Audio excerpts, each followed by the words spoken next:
Hoje, o presidente Luiz Inácio Lula da Silva deu entrada no hospital com fortes dores.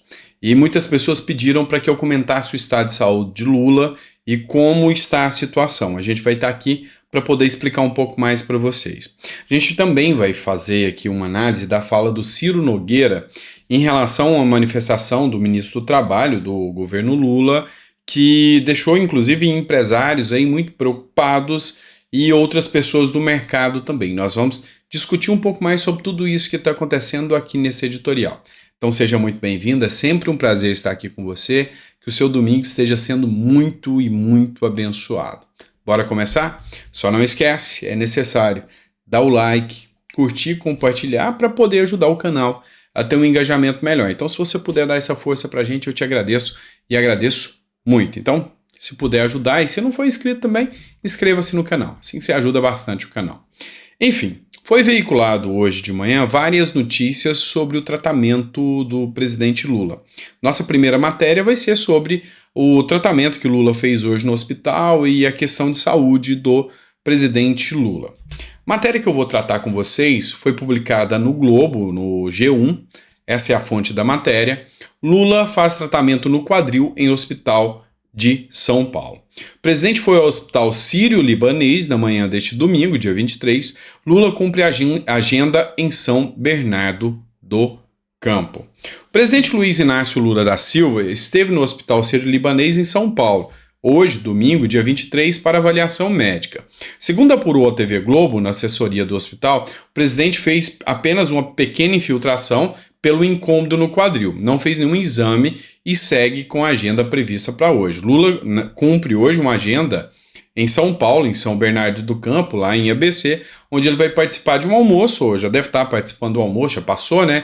E tem previsão de voltar para Brasília no fim da tarde. Enfim, uma das grandes queixas do Lula são as dores no quadril. Desde que ele retomou a rotina, atuando no Palácio do Planalto, ele reclama muito dessa dor no quadril.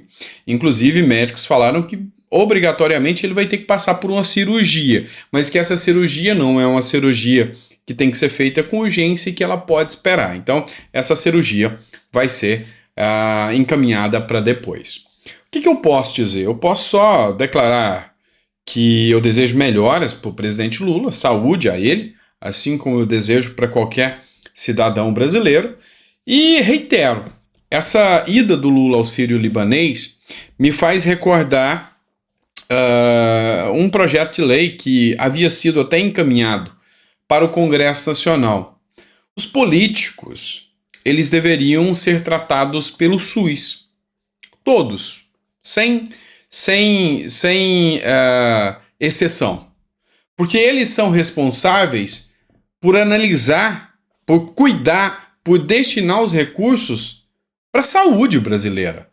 Ou seja, aquele brasileiro que não tem condição, ele tem que ir para o SUS para ser tratado. Então, uma regra para fazer valer uma melhoria do SUS seria que todo aquele que recebe dinheiro público tivesse que fazer seus tratamentos via SUS. Nas regras, sem furar fila, sem nada disso. O que vocês acham desse projeto? Eu vou tentar recuperar depois esse projeto, o número dele, e trazer para vocês aqui. Mas eu acho que é um projeto que deveria ter andamento. Ou seja, enfim, os profissionais que recebem dinheiro público e têm capacidade para desviar esses dinheiros ou destinar para a pessoa certa, deveriam fazer tratamento pelo SUS para poder entender um pouco mais como o SUS funciona no Brasil, tá? Que às vezes é bom, tem lugares que são ótimos, excelentes, e tem lugares que não são. Então, quem sabe assim, eles fizessem com que todos tivessem um tratamento mais digno. Mas é só uma ilusão que eu sei que nunca vai acontecer. Mas existe o projeto. Vamos lá. Matéria que eu trago para vocês agora é do UOL, segunda matéria, UOL, o antagonista, tá? Revista Cruzoé, que eu trago aqui para vocês. Ciro Nogueira diz o seguinte: mudança na reforma trabalhista não passará de jeito nenhum. Em entrevista ao Jota, o ministro do Trabalho, Luiz Marinho, diz que prepara um projeto de lei para revisar pontos da reforma aprovada em 2017. Vamos lembrar o seguinte: durante a campanha de Lula, Lula falou em reverter a reforma da Previdência e reverter a reforma trabalhista. São duas pautas que o Lula disse que talvez faria. E aí houve uma grande pressão e falou que o povo não quer que essa reforma seja feita, ou seja, retirar essa reforma, quer que se mantenha. E Lula voltou atrás e prometeu em campanha que não mexeria na reforma trabalhista e não mexeria também na reforma previdenciária. Entretanto, ao assumir, o discurso mudou e agora é um ministro do trabalho do Lula, e aí, se tem a responsabilidade do ministro em falar, Lula foi quem escolheu, ele responde objetivamente pelas falas do ministro, com toda certeza, e aí sim é o governo tentando fazer a reforma trabalhista, aquilo que ele prometeu que não faria. Entretanto, o Ciro Nogueira, que é o líder do PP no Senado, ele disse que não vai acontecer. Ciro Nogueira, do PP do Piauí, está empenhado em impedir uma possível reforma trabalhista elaborada pelo Ministério do Trabalho sob o comando do petista Luiz Marinho. No Twitter, o senador disse que o ministro quer desfigurar a reforma aprovada em 2017, ainda no governo do Michel Temer, tá? E quer levar o Brasil para o abismo, porque se essa reforma for aprovada, se passar mesmo, aí sim que vão gerar milhões de pessoas desempregadas. O ministro do Trabalho do PT quer desfigurar a reforma trabalhista, recriar o imposto para aparelhar os sindicatos, enfim, levar o Brasil de volta ao atraso. Lula pode oferecer 50 ministérios, não passa de jeito nenhum. Cláusula pétrea da agenda central. Vou defender que essa questão seja fechada. Em entrevista ao Jota, publicada na sexta-feira, Marinho disse estar dedicado a reconstruir a pasta e que prepara um projeto de lei para revisar pontos da reforma aprovada no governo Temer. Enfim, eu sou um cara que atua muito no mercado e sei bem como as coisas funcionam. Já tive empregados e eu sei que hoje, quando você fala em direitos trabalhistas, quando você fala em direitos do trabalhador que estão previstos na Constituição, como cláusula pétrea, inclusive, eu sei que é um assunto muito delicado, é um assunto que chama muita atenção devido ao fato de que parece, a princípio, ser uma coisa boa, mas nem tanto. Hoje, se você pegar um trabalhador e paga para ele o salário mínimo, R$ 1.312, aí você tem vários encargos que incidem sobre esse trabalhador. No fritar dos ovos, no resumo aqui, esse trabalhador que recebe o salário mínimo, ele sai quase o dobro do que é pago para o empresário, o que dificulta o empresário em contratar e o que onera ainda mais o preço para o consumidor final. Ou seja, se eu tenho um custo maior de produção, porque o meu empregado é mais caro, o custo de venda também é mais caro, entende? Ou seja, se eu sou um padeiro, eu tenho uma padaria e eu contrato o João. O João é o padeiro que vai trabalhar na minha padaria. Eu pago 1.300 para o João. Se eu pago só 1.300 para o João, vai para o pãozinho sair a 10 centavos. Aí, se eu tenho que pagar 1.300 para o João e mais 1.000 para o Estado, com encargos, no final das contas o pãozinho tem que custar quase 20 centavos, que agora é o dobro do custo que eu tenho nessa produção. E aí o João fica com pouco dinheiro, porque grande parte vai para o Estado, e acaba não resolvendo o problema. A grande questão o correto era que o João ficasse com quase toda essa receita aqui do dinheiro. Ou seja, se eu pago 1.300 para o João, mais 800 de encargo para o Estado, por exemplo, dá R$ 2.100. O João tinha que receber pelo menos 1.900, só o restante para o Estado. Aí, o João, que ganha mais, ele ia comprar mais. Comprando mais, o mercado circulava. Essa é uma regra que visa estabelecer o mercado pulsante. Por que eu digo isso? Vamos ser sinceros aqui. Hoje nos Estados Unidos é assim. Você não vê ninguém saindo dos Estados Unidos vindo para o Brasil atrás de direito trabalhista. Essa regra é clara. Por quê? Porque o salário aqui é baixo e o custo é alto. Lá nos Estados Unidos, o salário é maior, mas você não tem tantas regras trabalhistas, tantos percalços, tanta burocracia. Esse é o cerne da reforma trabalhista, que ainda está engatinhando nesse ponto. E essa é uma visão liberal, essa é uma visão que eu defendo. Vamos partir agora para a terceira matéria do nosso editorial de hoje. Essa matéria, a fonte é o Estado de Minas. Fonte, Estado de Minas.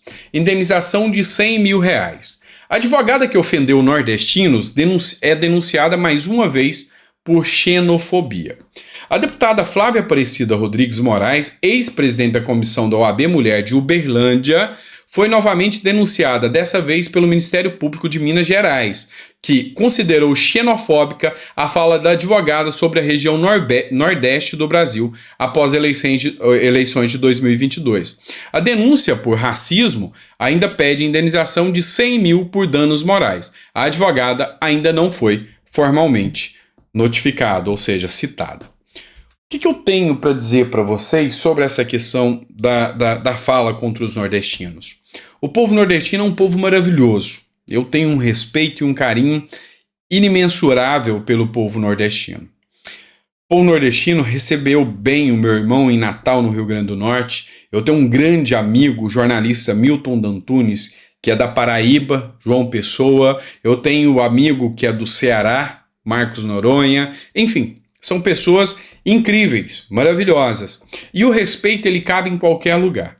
A Flávia, ela se expressou muito mal, ela errou muito. E muitos brasileiros fizeram isso. Vamos culpar o Nordeste porque o Lula está no governo hoje. Quem não é apoiador do Lula, né? Quem era apoiador do Bolsonaro, ou quem era desafeto do Lula, não gostava da gestão dele. Eu, por exemplo, hoje não garanto para vocês que tem muitos brasileiros que não gostam da atuação do Lula. Mas daí, ofender e partir para cima do povo nordestino é injusto, demais, demais. Até porque o povo nordestino é um povo trabalhador e um povo muito batalhador. Mas é um povo que hoje, infelizmente, eles são, vamos dizer assim, surrados, explorados pelos próprios políticos que lá estão. E aí fica difícil você tentar jogar uma pecha dessa sobre um povo tão importante quanto o povo nordestino. Mas a recíproca também é verdadeira. Porque se o povo nordestino não pode ser ofendido, não deve ser ofendido e colocar essas pechas sobre eles, o povo do Sul e Sudeste, Centro-Oeste, Norte, também não. Também não. A exemplo, o que o Ministério Público atuaria ou faria ao ouvir um ministro do Supremo Tribunal Federal falar que Curitiba é fascista? Não fez nada. O que se faz também quando o presidente da República chama o povo de São Paulo de fascista? Fascismo é um crime. É um crime chamar alguém de fascista? E chamar um povo como tal? Pratica-se, sim, a xenofobia, pois divide as classes. É uma ofensa em razão da procedência do lugar. Então, assim, hoje me preocupa muito a questão de como as pessoas perderam a regra em falar, porque isso aqui é uma noção de senso moral. Apesar do meu respeito à advogada, que eu não conheço, mas assim, ela falou muito errado, ela não devia ter falado o que falou. Assim como o presidente e o ministro do Supremo também falou no mesmo tom jocoso e no mesmo teor. O que me preocupa é que uma tem um procedimento, uma medida, e os outros, quem seria louco do Ministério Público para ter coragem de abrir um processo contra eles? Essa é a grande questão que a gente tem que discutir hoje. E tem que ter coragem para falar isso, na verdade. Enfim, por falar em coragem, dá uma olhada nessa matéria do Estadão, que ainda reverbera aquele assunto do Lula falar que tem que eliminar um grupo de pessoas que são do neofascismo e que são animais. Essa matéria do J.R. Guzzo foi publicada no Estadão. Essa é a quarta matéria que nós vamos tratar hoje. J.R. Guzzo, do Estadão, é a fonte. O Brasil está afundado cada vez mais num abismo em que as autoridades públicas incentivam abertamente o linchamento dos inimigos políticos, ou de quem é considerado inimigo. O último surto desse tipo de doença degenerativa presente no DNA de todas as ditaduras se manifestou em mais um dos crescentes disparos de ira do presidente da República. Sem esperar qualquer decisão da justiça, Lula chamou de animal selvagem um cidadão acusado de ofender o ministro Alexandre de Moraes, num bate-boca no aeroporto de Roma. Sustentou mesmo que não se trata de um ser humano. Disse em seguida que eles devem ser extirpados. O que significa isso? A lei brasileira exige que todos, sem distinção, sejam tratados como seres humanos e tenham direito à vida. Não há exceções. A lei também estabelece que todo mundo é inocente, até que se prove sua culpa. E no caso, ainda não se provou nada, talvez nem se prove nunca. Não está previsto em lugar nenhum, enfim, que uma pessoa deva ser extirpada. Apenas que seja punida segundo o processo legal. O que Lula fez não foi exigir a aplicação rigorosa da lei, foi estimular a desordem. E eu assino embaixo as palavras aqui do J.R. Guzzo, que falou com maestria sobre as falas grotescas do atual presidente da República, que entrou com a promessa de pacificar o país, de apaziguar os ânimos, e não é nada disso que está acontecendo. Então o J.R. Guzzo acerta, o Estadão acerta em ter coragem de colocar em xeque aqui as falas do Lula de extirpar uma classe de humanos, tratando como animais. Até os animais têm os seus direitos protegidos nas regras, inclusive da nossa própria Constituição, que trata do caso também. E no final das contas, essa fala só aumenta a animosidade. Quinta matéria de hoje, eu vou trazer para vocês uma fala agora da Folha de São Paulo sobre a primeira-dama, a Janja. Janja atua como algoritmo de Lula, despacha sem cargo e gera incômodos em aliados. Essa é a matéria da Folha de São Paulo. Abre aspas. A primeira-dama, Rosângela da Silva, a Janja, se mantém como uma das conselheiras mais influentes do presidente Lula do PT. Nos 7 primeiros meses do governo petista, a primeira-dama não tem agenda pública, mas se reúne com ministros, dá recados políticos e mede temperatura do governo nas redes, o que lhe rendeu apelido de algoritmo de Lula, dado por algum ministro da esplanada. O que está acontecendo em relação à primeira-dama, a Janja? Ela está conseguindo atrair para o governo Lula uma grande animosidade. Ou seja, o povo está com raiva dela lá dentro do próprio PT. Porque ela tomou para si a função de deliberar o que os ministros podem fazer, o que não podem fazer, chamar a gente e falar que vai colocar dentro do governo, como é o caso do Jean Willis, que está causando um desconforto gigantesco. Acabou de ser processado pelo governador lá do Rio Grande do Sul e com razão, foi uma ação muito coerente do governador do Rio Grande do Sul. O Ministério Público deu ação, pediu a quebra de sigilo do Jean Willis e, além do que, o Jean Willis continua causando desconforto com as falas perigosas até que ele vem falando no Twitter. E isso vem causando um desconforto muito grande com os ministros do próprio Lula. Inclusive, ministros bem próximos ao Lula. E esse tipo de assunto está sendo cada vez mais levado à mídia, e a mídia está divulgando isso. Então, não podemos esquecer que ela entrou já vendo a possibilidade, cogitando ser a possível sucessora do presidente Lula para 2026. O que provavelmente não vai acontecer. O que provavelmente não vai ter apoio político de ninguém para colocar a Janja no lugar do Lula. E, até lá, tem que ver se Lula, pela alta idade, pela idade avançada, vai estar com a saúde suficiente para tentar concorrer novamente. Ele disse que não queria antes da eleição. Passou a eleição, sempre muda o assunto. Agora quer. Vamos ver o que vai dar resultado. Mas o fato é que a Janja está efetivamente incomodando muita gente, tá bom? É isso, pessoal. Essas foram as matérias de hoje. Eu prometi que no dia de domingo eu não ia estender as matérias, né? Mas acabou que essa ficou com quase 20 minutos. Muito obrigado a vocês por terem acompanhado aqui os nossos editoriais, por estarem aqui no canal conosco.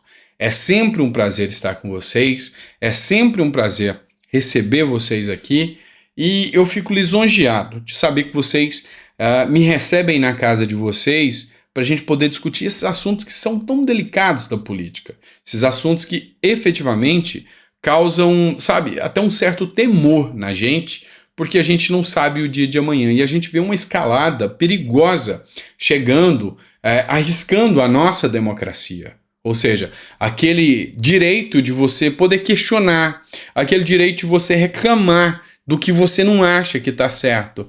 Essa é a verdadeira participação do povo. E, infelizmente, a gente percebe que há sim um risco em tudo isso. E a gente tenta manter você mais esclarecido possível. E tô tentando, sabe? Às vezes a gente perde um pouco o foco e acaba usando um juridiquês. Tô tentando utilizar as palavras mais simples o possível, porque isso aqui eu quero que você me entenda, tá? Eu quero fazer para que você, que é cidadão comum, que só não quer que as coisas erradas continuem, para poder entender um pouco mais o que realmente está acontecendo na política brasileira, tá bom? Grande abraço, fica com Deus. 9 horas sem mais um editorial para vocês. Até lá.